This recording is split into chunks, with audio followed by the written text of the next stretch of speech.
Karnataka minority development corporation यानी केएमडीसी पर इल्ज़ाम लगाया गया है कि केएमडीसी ने रिजर्व बैंक ऑफ इंडिया की जानिब से जारी करदा एनबीएफसी यानी नॉन बैंकिंग फाइनेंस कंपनी की जारी करदा सर्टिफिकेट को नज़रअंदाज करते हुए इसके डॉक्यूमेंट जमा न करने की वजह से आरबीआई के बार बार याद दहानी करने के बावजूद, नोटिस जारी करने के बावजूद, दस्तावेजात नहीं जमा करने की वजह से केएमडीसी को एनबीएफसी सर्टिफिकेट से हटाया जा रहा है, यानी कि एनबीएफसी सर्टिफिकेट को वापस लिया जा रहा है, जिससे आने वाले दिनों में केएमडीसी लोन जो देती है, अक़लियतों के लिए जो लोन जारी करती है, वो नहीं दे पाएगी। ये इल्ज़ाम लगाया है पीएफआई के रियासती सदर यासिर हुसैन ने।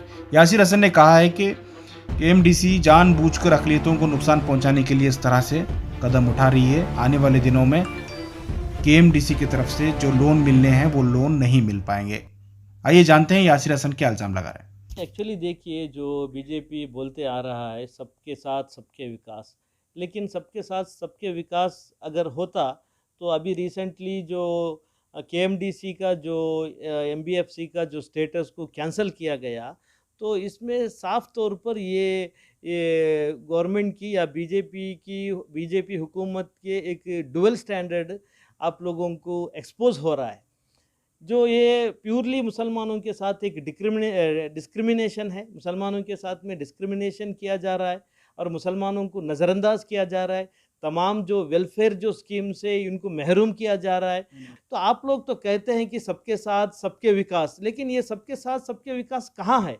अगर आप ईमानदार है माइनॉरिटी के ताल्लुक से, मुसलमानों के ताल्लुक से आप जो कह रहे हैं, तो ये एमबीएफसी का जो स्टेटस आज कैंसिल किया गया है, किस वजह से हुआ? क्यों आप लोग इसको इतना इग्नोर किए हैं? और बार बार जो रिजर्व बैंक के तरफ से रिमाइंडर भेजने के बावजूद भी आप उसको रिस्टोर करने के लिए तैयार नहीं है। तो इस वजह से इसमें ये साफ जाहिर होता है कि आप मुसलमानों के ताल्लुक से या माइनॉरिटी के ताल्लुक से आप जो है ईमानदार नहीं है।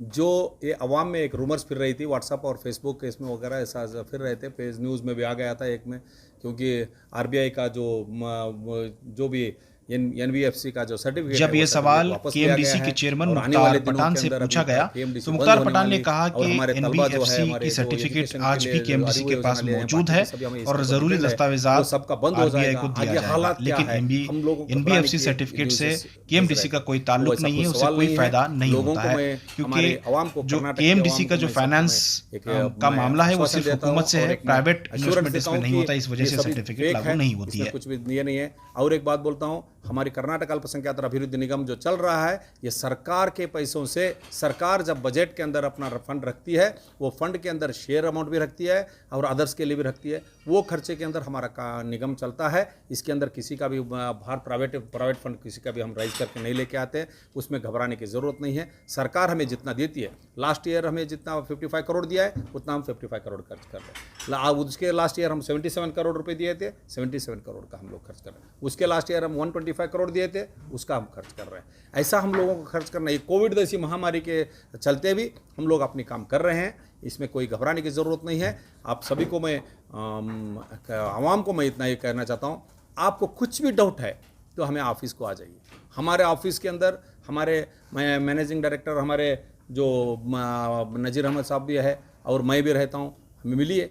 या नहीं तो आपको कुछ वहीं पे बैठ लेके, आप गुलबर्गा में है या मंगलूर में है या बेलगाम में है, बेंगलुरु में, कहीं पे भी रहो, एक आप 24/7 हमारा हेल्पलाइन है, उसमें आप कॉल कर लीजिए 8277799990, क्योंकि ये जो है हमारे बसवराज बम्माई सर हो और हमारे मनीवन्नन साहब माइनॉरिटी सेक्रेटरी, उन्होंने सब लोग मिलकर हम लोग एक काम कर रहे हैं। ये सभी अच्छा काम करने के लिए हम कर रहे हैं, इसमें कोई भी अफवाह ना फैलाए, कुछ भी है पहला जुनून होकर आप जानें।